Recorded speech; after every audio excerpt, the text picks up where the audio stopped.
Parabrahma Rishihi, Paramatma Devata. Paramatma is not the ultimate there.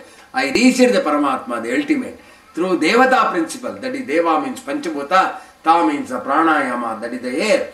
So it is called as Devata. So any transfer of energy with Panchabhuta and the air is called as Devata. Supposing I meet the Agni of the body, want to know all the changes, what the Agni does, it is called as Agni Suktas. This is called as Agni.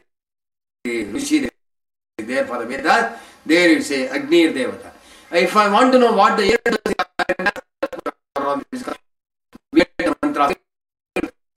if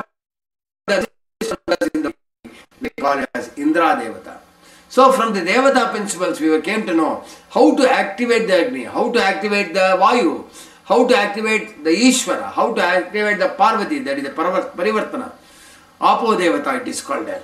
So we have got Devata principle, ultimate energy which is called as Paramatma, that also met by the Panchabhutas and air. As such we say Paramatma Devata. So when I become the Paramatma, what happens? When I become the Paramatma, in name is Purusha. As such the Sukta is called as Purusha Sukta. It is not Paramatma Sukta, it is called as Purusha Sukta. What I must do with the Anga-Angas, it is called as Devanga Rishi. We have got again the various Devatas within that Sukta.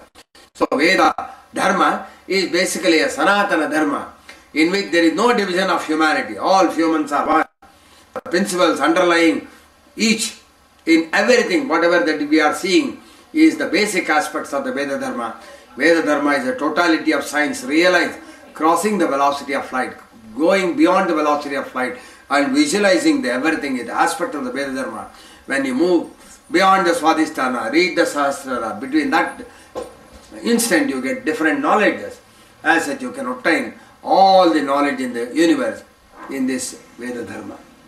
So these are all the things about the four things.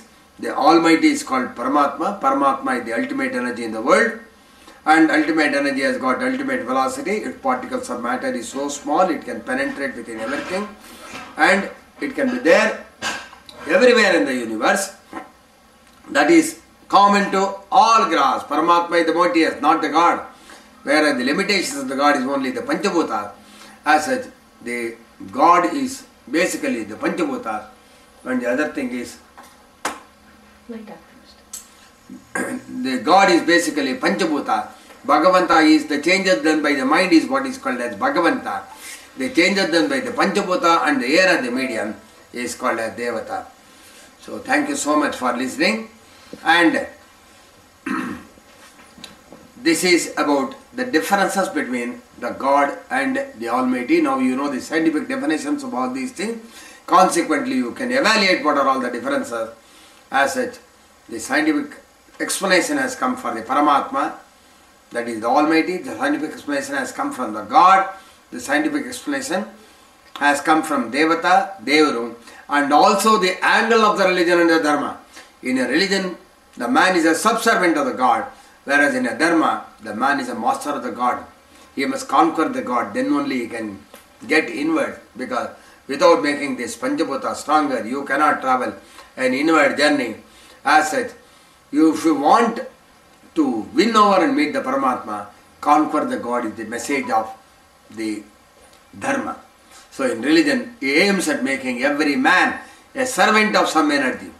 But man being the son of the Paramatma is entitled to conquer energy and become that. And at the same time, a mightiest man knows the strength of the other. As such, he will have a lot of humility within him. He will be humble. So a mighty person will always be humble. A person who is an arrogant alone will not be humble. But the purpose of religion is to make a person arrogant. Call him the master. No, no person is master. Every person belongs to the same human category. Every human is a child of the other human being. That is why we say Sarve Janaha Sukhino Bhavantu, telling the equality. So the equality is there in the Dharma, inequality is there in the religion. Thank you so much. Thank you. Om Tat Sat. Om, Om, Om.